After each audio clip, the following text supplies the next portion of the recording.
நண்பர்களே, அண்மையில் நம்ம தலைநகர் டெல்லியில் நடந்த ஒரு விஷயத்தை உங்களோட நான் ஷேர் பண்ணிக்க விரும்புகிறேன்.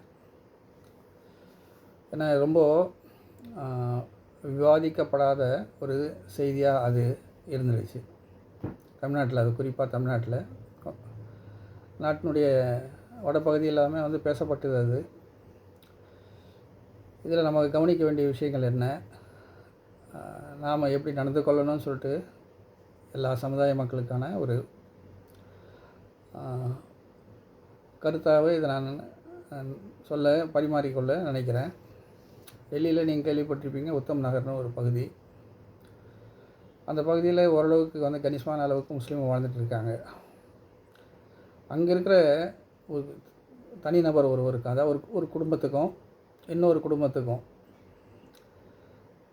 அது ஒரு கெடுவாய்ப்பாக என்ன ஆகி போச்சுன்னு சொன்னால், ரெண்டும் வெவ்வேறு குடும்பம். ஒரு முஸ்லீம் குடும்பம், ஒரு இந்து குடும்பம். ராஜஸ்தான்லேருந்து குடியேறினதாக சொல்லப்படுது. 50 வருஷத்துக்கு முன்னால் அந்த 2 குடும்பத்தாரும் அவங்கள மத்தியில் தொடர்ந்து பல சண்டைகள், பகை உணர்வு அப்படியே வளர்ந்துட்டே இருந்திருக்கு. அந்த ஹோலி பண்டிகை வந்ததுனால அந்த ஹோலி பண்டிகையில் அது வெளிப்பட்டது. ஹோலியில் பல்வேறு வீடியோக்களை நாம் பார்த்துருப்போம். அதில் குடிச்சிட்டு விரட்டிட்டு ஒருத்தர் தள்ளிட்டு பெண்களை அவங்கள அவங்களுடைய ஆடைகளை இது பண்ணிவிட்டு, இது மாதிரி நிறைய வீடியோக்களை நாம் காணொலிகளை பொது தளங்களில் பார்த்துருக்கலாம், சமூக தளங்களில். அப்படியான அந்த சூழலில் இந்த 2 ஏற்கனவே பொய்ந்து கொண்டிருந்த இந்த பகை வெடித்து, எந்த ஒரு சந்தர்ப்பத்தையும் எதிர்பார்த்து காத்திருப்பாங்களே சண்டைக்காரங்க எப்போவுமே, அது யாராக இருந்தாலும். இதில் என்ன இந்து முஸ்லீம் இருக்குது? இப்படிப்பட்ட ஒரு சூழலில் இந்த ஹோலியினுடைய நிறம், அந்த வண்ணக்கலவை அவங்க மேலே பட்டதாகவும் பந்து வடிவில். அதனால் அது கேட்க போய் தள்ளு முள்ளு, பிறகு அடிதடி, பிறகு வன்முறை, கலவரம், இப்படியாக மாறி போச்சு. அதில் அந்த அடிதடியில் படுகாயமற்ற 2 தரப்புலையும் படுகாயமற்றிருக்காங்க. அதில் படுகாயமற்று பின்னால் இறந்து போன தருண்குமார், இதுதான் அந்த மையக்கருத்தாக மாறிப்போச்சு. இந்த பிரச்சனையுடைய டெல்லி அந்த உத்தம் நகருடைய பிரச்சனையுடைய மையக்கருத்தாக இது மாறிப்போச்சு. இந்த சூழலில் வழக்கமாக இங்கே சின்னதாக ஒரு தீப்பொறி கிளம்புனா போதுமே, அதுக்கு எண்ணெய் ஊற்றி பெருசாக்கிற நம்ம ராஜாக்கள் மாதிரி, இங்கே இருக்கிற ஐயாக்கள், நிறைய ஐயாக்கள் இருக்கிறாங்க இங்கே, அவங்கள மாதிரி எல்லாமே எல்லா நாட்டில், அதுவும் தலைநகரில் சொல்லவா வேணும், எல்லா இந்த இவங்கெல்லாம் சேர்ந்துட்டு வகுப்பு வீரர்களை அதை தூவி விட்டு அதை வளர்த்து அதை நம்ம சமூக ஊடகங்கள் வழியே அப்படி கொஞ்சம் கொஞ்சமாக வளர்த்து, பழிக்கு பழி, ரத்தத்துக்கு ரத்தம், இதில் இவங்கள விடக்கூடாது அப்படின்னு சொல்லிட்டு ஒரு பெரிய பெரிய நபர்கள், விஐபிங்களை சர்வசாதாரணமாக இப்போ நடக்குது. நாட்டினுடைய உச்ச பொறுப்பில் இருக்கிறவங்க அவங்களே கூட இப்போ சொல்கிறாங்க இல்லையா, கொல்லணும், அடிக்கணும், உதைக்கணும், வெட்டணும்னு சொல்லிட்டு. அது மாதிரி அந்த மிரட்டல்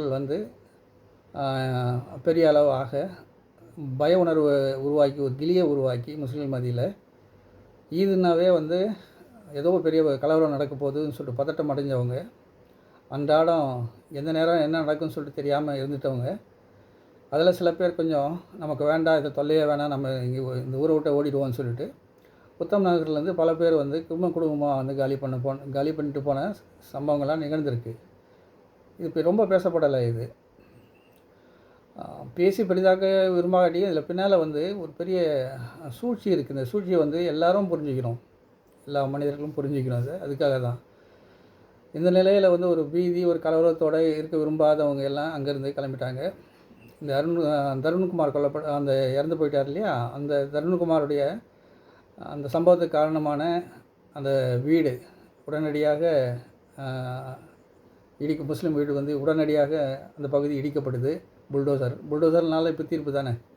எப்போவுமே ஒரு நிகழ்வு நடக்குதுன்னு சொன்னால் அந்த நிகழ்வு ஏன் எதுக்குன்னு சொல்லிட்டு விசாரிக்கிறது நீதிமன்றங்கள் இருக்குது. இப்போ அப்படிலாம் இல்லை, உடனே இவங்களாக முடிவெடுத்து அந்த வீடை இடிச்சிடுறாங்க. வீடு இடிக்கப்படுது. பிறகு இந்த கலவரத்தை எதிர்நோக்கி காத்திருக்க விரும்பாதவங்க எல்லாமே பதட்டம் முற்றவங்க எல்லாமே உத்தம் நகர்லேருந்து காலி பண்ணிட்டு போயிடுறாங்க. வெளியேறி போயிடுறாங்க. இதுதான் வந்து முக்கியமான நோக்கம். முஸ்லீம்களை வந்து அங்கேருந்து வெளியேற்றணும். இதுதான் வந்து ஒவ்வொரு கலவரக்காரருடைய நோக்கம். இந்த விஷ விதைகளை தூவுறவங்களோட நோக்கம், நச்சுக்கருத்துக்களை பரப்பவங்களோட நோக்கம். பிறகு என்ன ஆகி போச்சுன்னு சொன்னால் பதட்டம். ஈத் நெருங்க ரமதான் நெருங்க இன்னும் கலவரம் எங்கே ஆகிடுமே சொல்லிட்டு பயந்து போனவங்க, ஒரு இறுக்கமான சூழலில் இருந்தவங்க. பிறகு வந்து இதில் வந்து சில சிவில் ரைட்ஸ் மக்கள் உரிமை சம்மந்தப்பட்ட சில அமைப்புகளில் ஒரு அமைப்பு வந்து நீதிமன்றத்தை அணுகுது. நீதிமன்றத்தை அணுகி கலவரம் நடக்கக்கூடாது, ரெண்டாவது வந்து ஈது வந்து சுமூகமாக வந்து நல்லபடியாக வந்து கொண்டாடப்படணும், இதுக்கு வந்து பாதுகாப்பு வேணும். இவ்வளோ தான் வந்து அதனுடைய கோரிக்கை.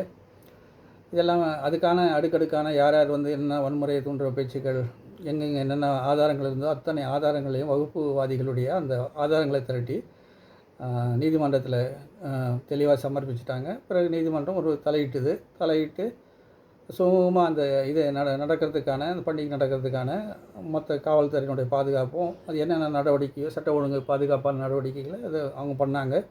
இதுவும் நடந்து முடிஞ்சு போச்சு. திட்டமிட்டது முசாபர் நகரில் ஒரு சம்பவம், சாதாரண ஒரு இது இந்த எப்படி வந்து பெரிய அளவு தீப்பற்றி இந்த ஊடகங்கள் மூலியமாக எப்படி போய் கருத்துக்கள் போய் சேர்ந்து முசாபர் நகர்லேருந்து எத்தனை பேரும் வெளியேறினாங்களோ அப்படி நினச்சவங்களுக்கு இங்கே தோல்வி அடைஞ்சு போச்சு. வெளியேறினவங்க வருவாங்களான்னு தெரியாது. இங்கே உத்தம் நகரில் போலீஸ் பாதுகாப்போடு அந்த அன்னைக்கு ரம்ஜான் வந்து பண்டிகை கொண்டாடப்பட்டது. இது முடிஞ்சு போச்சு. ஏன் இது சொல்ல வரேன்னு சொன்னால், பாஜக பூச்சாண்டின்னு சொல்லி பூச்சாண்டி காட்டுறாங்க. குறிப்பாக திமுக போன்ற நம்ம தமிழ்நாட்டில் இருக்கிற இடதுசாரிகள், திமுக போன்றவங்க எல்லாம் வந்து ஓட்டு அறுவடைக்காக இல்லை சிறுபான்மையினுடைய அந்த வாக்குகளை வந்து வாங்குவதற்காக இவங்க பூச்சாண்டி காட்டுறாங்கன்னு சொல்லிட்டு ஒரு கருத்து வந்து சொல்கிறாங்க இல்லையா? அது தப்பான கருத்து. பூச்சாண்டி கூட மட்டும் இல்லை, அது பேய் இல்லை. அது ரத்தத்தை சதையை அப்படியே உறிஞ்சிற 1000 கால் கொண்ட ஆக்டோபஸ். அது அந்த சங் பரிவார் என்றதோ பிஜேபி என்றதோ ஆர்எஸ்எஸ் என்றதோ அதோடைய சித்தாந்தம் என்பதோ எப்போவுமே வந்து அப்படியே உறிஞ்சிரும் மக்கள் மனதில் வெறுப்பை வந்து அப்படியே வந்து வெறுப்பை விதைச்சி அந்த வெறுப்பின் மூலமாகவே வந்து துவேஷங்களை பரப்பி மனிதர்களை பிரித்து இதை எப்படி சொல்கிற ஒரு பெரிய ஒரு இது பூச்சாண்டி கிடையாது. நீங்கள் தொடர்ந்து நம்ம நாட்டில் நடக்கிற விஷயங்களை அத்தனையும் எடுத்து பார்த்தீங்கன்னு சொன்னால் எந்த பூச்சாண்டியும் கிடையாது. இது எல்லாமே உண்மை. நான் 80களில் இங்கே நடந்த நான் வாழ்கிற பகுதியில் நடந்த விஷயங்களில் புத்தகங்கள் வந்து இஸ்லாமிக் புத்தகங்களை நாங்களாம் வெளியில் வந்து ரோடுகளில் திருவிழா காலங்களில் அல்லது பொது மக்கள் கூடுற இடங்களில் சாலையில் தான் எப்படி ஒரு பழக்கடை போடுவாங்களோ அது மாதிரி போட்டு அது போய் சேரணும், நம்முடைய கருத்துக்கள் என்ன சேரணும் அப்படின்னு சொல்லிட்டு நல்ல எண்ணத்தில் இத்தனைக்கும் நல்லா இஸ்லாம் என்றால் என்ன, சாந்திக்கு வழி, இப்படி சின்ன நூல்கள், மாற்று மத சகோதரர்கள் தெரிந்து கொள்ள வேண்டிய நூல்கள், பிரச்சார மேடைகள் வந்து கூட்டங்கள் இங்கெல்லாம் வந்து நாங்கள் போடும்போது புத்தகங்கள் போடும்போது அதுக்குன்னு வந்து ஒரு 2-3 இளைஞர்கள் வந்து பிடிவாதமாக ஏன் எங்கள் புக்கு போட்டா என்னன்னு சொல்லிட்டு இந்து முனைக்காரங்க ஆர்எஸ்எஸ் நபர்கள்லாம் வந்து தகவல் பண்ண சம்பவங்கள்லாம் நடந்திருக்கு. அதே மாதிரி தர்காக்கள் எதிரி ஷாக்கா என்ற பேரில் அன்னை தெரசா அவங்களுடைய மைதானங்கள் அவங்களுடைய அந்த குடியிருப்புகளுக்கு சகோதரிகள் தங்கியிருப்பாங்களே அந்த குடியிருப்புகள் வேணுமென்று அங்கே இப்படி வந்து சண்டை போடலாம் வா அப்படின்னு சொல்கிற அளவுக்கு பலகீனமான இந்த பக்கம் யாராவது இருந்தாங்கன்னா அதை வச்சுட்டு ஒரு பெரிய கலவரத்தை உருவாக்கணும்னு சொல்லிட்டு நல்வாய்ப்பாக அது மாதிரிலாம் எதுவும் இங்கே சென்னை பகுதிகளில் இந்த பக்கம் நடக்கலை, நான் வசிக்கிற பகுதியில் நடக்கலை. அது நாங்கள் அழகாக வந்து அது சமாளிச்சிட்டோம். அந்த கலவரங்களுக்கு போகாமல் விட்டு கொடுத்து சில விஷயங்களில் மக்கள் ஆதரவு திரட்டி பேசி நல்ல சொற்களால் பேசி அது எந்த இது இல்லாமல் நாங்கள் பண்ணிட்டோம். ஏன்னா ஏன் சொல்ல வரேன்னு சொன்னால் இப்படி தான் அது ஆரம்பிக்கும். பள்ளிவாசல் நல்ல மோளம் அடிக்கலாமா கூடாதான்னு சொல்லிட்டு அங்கே வேணுன்ட்டு கலாட்டா டமால் டிமில்னு சொல்லிட்டு அங்கே அடித்து அங்கே ஊர்வலம் போகும்போது இப்படி நடக்கிற நிகழ்வுகளை அப்படி அவங்களுக்கு ஒரு நல்லிணக்கு உருவாக்குற மாதிரி அது வேறு ஒரு செயல்பாடுகள் மூலயமா நம்ம அதை இது பண்ணி அங்கே இருக்கிற கோபக்காரங்களெல்லாம் வெளியேற்றி இப்படி தான் வந்து நம்ம சமாளிச்சுட்டு அதை சிறுக மாற்றணும். ஏன்னு சொன்னால் வாழ்க்கையில் இதெல்லாம் எதிர்பட்டுருக்கு. அது பரிமாறிக்கிறேன் நான். இப்படி தான் அவங்க இருப்பாங்க. அவங்க பகையை வெறுப்பை அன்பை எப்போவுமே பேசுகிறதில்ல. அன்பு சொல்லவே மாட்டாங்க, வெறுப்பை தான் பேசிகிட்டு இருப்பாங்க, பகைமையை தான் பேசுவாங்க. இப்படி தான் வந்து இங்கே இப்போவும் சமீப வரைக்கும் நடந்துகிட்ருக்கு. ஏன்னா பாருங்கள், இப்போது தமிழ்நாட்டில் மைக்கேல் பட்டியில் என்ன நடந்தது, இப்போது லாவண்யா விஷயத்தில் என்ன நடந்தது, எப்படி திசை திருப்பினாங்க. அது கிறிஸ்தவர்கள் மேலே எப்படி பழி போட்டாங்க. மைக்கேல் பட்டி அந்த காலங்காலமாக இருக்கிற பேர் வந்து எப்படி மாற்றப்பட்டதுன்னு சொல்லிட்டு பொய்யான பிரச்சாரம் பண்ணாங்க. இதெல்லாம் வந்து உண்மை தான். மத மாற்றம் தடை சட்டம் கொண்டு வரணும்னு சொல்லிட்டு செய்கிற முயற்சிகளுடைய விளைவு இது. இங்கெல்லாம் நம்மளாம் ஒத்துமையாக இருக்கக்கூடாது. நாம் வந்து அவங்க சொல்கிற அந்த அடுக்குமுறையில் தான் வரணும், வர்ணாசிர தர்ம முறையில் தான் வரணும். இதுதான் வந்து அவங்களுடைய இது. அதுதான் அதனுடைய இன்னொரு நீட்சி தான் வந்து இந்த திருப்பரங்குன்ற விஷயங்கள் இருக்கு இல்லையா, அது எல்லாமே. அங்கே நடந்த ஒரு அசம்பாவிதத்தில் இவரே வந்து நம்ம நாட்டினுடைய பிரதமரே போய் நேராக அதுக்கு போய் அந்த ஃபங்க்ஷனில் கலந்துக்கிறார். அவர் ஒருத்தர் இறந்து போனவர் இல்லையா, அந்த அந்த இறப்பு நிகழ்ச்சியில் இவரே போகிறாரு. இப்படியான சம்பவங்கள் தொடர்ந்து இவங்க செய்துகிட்டே இருப்பாங்க. இது ஒன்று திட்டமிட்டு இது செய்கிறது, இவங்க செயல்கள் இருக்கு இல்லையா, இது நார்மலைஸ் ஆகிறதுக்கு இங்கே இருக்க மீடியா, அதுக்காக பேசுகிற வலதுசாரிகள் இவங்கெல்லாம் வந்து இதை வந்து நீர்த்து போக செய்யணும் அப்படின்னு சொல்லிட்டு இவங்களுடைய நோக்கம். இது இவங்க கிடையாது, பூச்சாண்டி காட்டுறாங்க இவங்க அப்படின்னு சொல்லிட்டு. பூச்சாண்டி இல்லை, நிச்சயமான நிஜம் இது. நீங்கள் வரலாறுகளை தயவுசெய்து பின்னாடி பாருங்கள், அப்படியே பார்த்துட்டே வாங்க. பாகல்பூர், பீவண்டி, அது முசாஃபர் நகர், பிறகு வந்து லேட்டஸ்ட்டான இப்போது குஜராத்து, அதை தொடர்ந்து விஷயங்களில் எவ்வளோ விஷயங்கள் நடந்து வந்துருக்குன்னு சொல்லிட்டு நீங்கள் வரலாறுகள் எடுத்து போட்டி பாருங்கள். அவ்வளோவும் வந்து இந்த நச்சு இதால் வந்து நடந்த விஷயந்தான். இவங்க வந்து பூச்சாண்டியில் உண்மையிலே வந்து நான் சொன்ன மாதிரி 1000 கைகள் கொண்ட சதை, ரத்தம் எல்லாத்தையும் ஈவு இறக்கம் இல்லாமல் உறிஞ்சி அப்படியே வந்து சாப்பிட்ற ஒரு கொடூர குணம் கொண்ட ஒரு அமைப்பு. இது அமைப்பு அப்படி தான் இருக்கும். அமைப்பு அப்படி தான் இருக்கும். மனிதர்கள் மனிதனாக நினைக்காம, வலி வேதனைகளை அது வலி வேதனையாக நினைக்காம, பெண்கள் அவங்களுடைய மானம் மரியாதைகளை பற்றி நினைக்காம, ஒரு காட்டு மிராண்டிகள் சொல்ல முடியாது, காட்டு மிராண்டி கூட ஓரளவுக்கு வந்து நாகரிகம் உள்ளவங்க, அதை விட ரொம்ப ரொம்ப கொடுமையானவங்க. அவங்க மனிதர்களே இல்லாத ஒரு தனி ரகத்தில் சேர்க்க வேண்டிய ஆட்கள் இவங்க. இப்போ நான் பேசிகிட்டு இருக்க இந்த வீடியோவில் எத்தனை பேர் வந்து அசிங்கமாக திட்ட போகிறாங்கன்னு தெரியல எனக்கு. எத்தனை பேர் விமர்சனன்ற பேரில் வந்து அந்த வெறுப்பை வந்து தூவ போகிறான் தெரியல. பேசுகிறது வார்த்தைகள் வந்து குடும்பங்களை எடுக்கிறது, கெட்ட வார்த்தைகள் பேசி இப்படிலாம் வரும். இப்போ சொல்ல வேண்டியது என்னென்னு சொன்னால், இது பாஜக பூட்ஜாண்டி கிடையாது. உண்மையிலேயே வந்து அது நாட்டிலிருந்து அப்புறப்படுத்த வேண்டிய ஒரு விஷயம். நம்ம அமைதியாக வாழணும், இந்த நாடு நல்ல உலக நாடுகள்லேயே தலை நிமிர்ந்து நடக்கணும்னு சொன்னால் இது நாட்டை விட்டே அப்புறப்படுத்த வேண்டிய ஒரு விஷயம். இது ஒன்று. சரி, இந்த தருணத்தில் இந்த இஸ்லாமிய வெறுப்பு இவங்களுடைய நோக்கம் இஸ்லாமிய வெறுப்பு தான். இதுதான் ஆரம்பத்தில் சொல்லிட்டேன் இந்த வீடியோவில். வெறுப்பை தூண்டுறது தான் அவங்களோட வேலை. வெறுப்பான இப்படி வெறுப்பு தூண்டும் போது தீக்கங்கள் நம்ம மேலே போடும்போது நாம் என்ன செய்ய முடியும்? மறுபடியும் நெருப்பை தூக்கி போட முடியும். நாம் நீரால் தான் அணைக்க முடியும். அதனால் நாம் இதை உள்வாங்கிடணும். இவங்க வெறுப்பை விதைக்கிறான், நம்ம அன்பை விதைக்கணும். இவ்வளோதான். பதிலுக்கு பதில். வெறுப்பு நீ விதைக்கிறியா, நான் அன்பை தான் விதைப்பேன் எப்படின்னு சொல்லிட்டு நம்ம தர்ம சமுதாய மக்கள் வந்து தெரிஞ்சுக்கணும். அடுத்தது 2வது கருத்து அவங்ககிட்ட இருக்குது. இது 2வது பொய். அவன் சொல்கிறது அத்தனையும் பொய் தான். எது சொன்னாலும் எவ்வளோ பெரிய மனுஷனாக இருந்தாலும் பொய்யாக தான் சொல்லுவான். ஒரு கருத்து இப்போ நான் சொல்லும்போது, நான் இந்த பேச்சுக்கு 20-30 நிமிஷம் இந்த பேச்சுக்காக நான் நிறைய ரெஃபர் பண்ணேன். என்னுடைய கருத்துக்களில் ஒரு பொய் சேர்ந்துடக்கூடாது அப்படின்னு சொல்லிட்டு. அப்படி பொய்யாக சேர்ந்துட்டானா கூட உடனே மன்னிப்போ இல்லைன்னு சொன்னால் அந்த பகுதியை டெலீட் பண்ணுறதோ, இல்லைன்னா அந்த வீடியோ எடுத்துடுறதோ இப்படியாக தான் இருக்கும். அதுதான் தன்னை சீர்திருத்திக் கொள்கிற ஒரு நல்ல பண்பு. நம்மளாம் மனிதர்கள், அதனால் சொல்கிறேன். நல்ல மனிதர்களாக வாழணும்னு நினைக்கிறவங்க. அப்படியா இருக்குது. இவன் சொல்கிற வாய் திறந்தால் போய் தான். சாதாரண சின்ன நிலையிலிருந்து வரவங்க இப்போ 7 வயசில் கல்யாணம் பண்ணிக்கிறாங்க. 7 வயசில் யார் 7 வயசில் கல்யாணம் பண்ணிக்கிறது? நபீல் நாயகன் 7 வயசில் வந்து அன்னை ஆயிஷாவை கல்யாணம் பண்ணிக்கிறாங்க. என்ன நடந்துச்சு, ஏது நடந்துச்சு, என்ன சம்பவம் அது? இப்போ நம்ம பதிலுக்கு நம்ம எதுவும் சொல்ல முடியாது இல்லையா? நிறைய கல்யாணம் பண்ணிக்கிறாங்க. வரலாற்றில் எடுத்து பாருங்கள். ஆயிரக்கணக்கான லட்சக்கணக்கான சொல்லிட்டு புராணங்கள், இதிகாசங்கள் இப்படியெல்லாம் இருக்குது. இது நம்ம சொல்லணும். இதை நம்ம சொல்லி சண்டைக்கு வந்து வரணும். நமக்கு அப்படி வந்து சொல்லவில்லை. அவன் பிறரை வந்து நிந்திக்கிறது நம்மளுடைய வேலையே கிடையாது இல்லையா? அதனால் அது அப்படி சொல்கிறது. பிறகு வந்து அரை முக்கா அப்படின்னு சொல்கிறது. கிறிஸ்துவ சகோதரர்கள் வந்து அவங்களுடைய ஆடைகளை வந்து கிண்டல் பண்ணுறது. ஒரு நேர்மையான ஒரு உரையாடலாக அவங்களுடைய உரையாடல் இருக்காது. வெறும் இஸ்லாமிய வெறுப்பு தான் அவங்கக்கிட்ட இருக்கும். அடுத்தது பொய் பிரச்சாரம் அதிகமாக செய்துட்டு இருப்பாங்க அவங்க.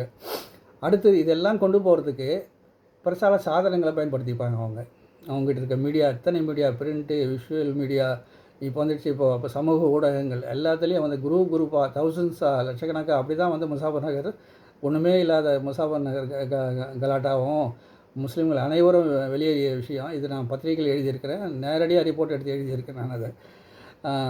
அப்படியா இவங்க செய்கிற வேலைகளில் இது ஒரு வேலை. அடுத்தது இவங்க செய்கிறது ஒன்று, வெறுப்பு ஊட்டுவாங்க. வெறுப்பு வந்து மேலே தெளிப்பாங்க. வெறுப்பு சம்மந்தமாக தான் அவங்களுடைய கருத்து அத்தியில் இருக்கும். பொய் சொல்லுவாங்க. இது கொண்டு போய் பிரச்சார சாதனங்கள் சேர்க்கறதுக்கு இருக்கும். இவரான்னு சொல்லி நம்ம நினைக்க பர்சனாலிட்டி யாரும் கிடையாது. அத்தனை பர்சனாலிட்டி வந்து பொய் சொல்லுவாங்க.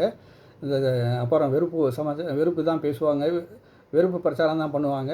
இது பிரச்சார சாதனங்கள் மேலே வழியே எடுத்து போய் சேர்த்துருவாங்க. 3 விஷயங்கள்: இஸ்லாமிய வெறுப்பு, பொய் பிரச்சார சாதனங்கள் வழியாக எடுத்து போய் சேர்க்கறது. ஒவ்வொருத்தர்கிட்டையும் சேர்த்துட்டு ஒரு கெட்ட அபிப்பிராயத்தை உருவாக்குறது. யாரும் அலசி பார்க்க மாட்டாங்க. ரொம்ப சீக்கிரமாக போய் சேர்ந்துடும் புரளி இல்லையா? வதந்திகள் வந்து ரொம்ப சீக்கிரமாக சேர்ந்துடும். இந்த நிலையில் பொதுவாகவே சொல்கிறேன், இந்த பொது சமூகம் அல்லது முஸ்லீம்கள் ரொம்ப ரொம்ப கவனமாக இருக்கணும். இப்போ அண்மையில் நான் கூட சின்ன ஒரு குழு வீடியோ போட்டேன், ஒரு ரீல் போட்டேன். நோன்பு திறக்கிறதுக்கு அதை கொண்டாடுறதுக்கு எவ்வளவோ சிறப்பான நிகழ்ச்சி. நாளுக்கு நம்ம அண்டைய எல்லாரும் கூப்பிட்டு கூட வீட்டில் நோன்பு திறக்கிற நிகழ்ச்சி கூப்பிட்டு உட்கார வச்சு அவங்களுக்கும் நம்மளோட கொஞ்சம் கஞ்சி அதெல்லாம் கொடுத்து தொப்பி போடுறது சொல்ல வரல நான்.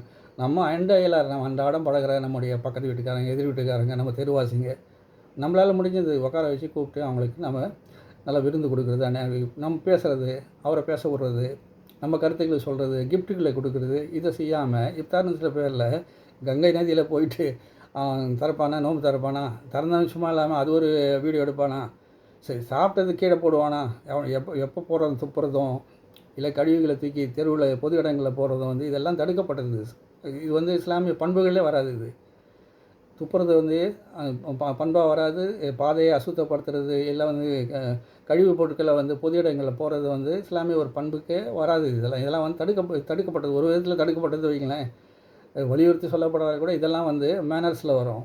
பொதுவான இதில் குணங்களில் குணாம்சங்களில் வரும். இதெல்லாம் சொல்லியிருக்கு நம்ம எப்படிலாம் நடந்துக்கணும்னு சொல்லிட்டு. இவங்க போய் அங்கே போய் செய்ய கங்கையில் அது பெரிய இஷ்யூவாச்சு இல்லை. அது மாதிரி வந்து செய்யாமல் பொறுப்போடு நடந்துக்கணும். மிக கவனமாக இருக்கணும். ரெண்டாவது பொறுப்போடு நடந்துக்கணும். இன்னும் வந்து இப்போ பொறுப்பாக தான் நடந்துக்கிறாங்கன்னு சொன்னால் இன்னும் வந்து பொறுப்பாக நடந்துக்க பார்க்கணும்.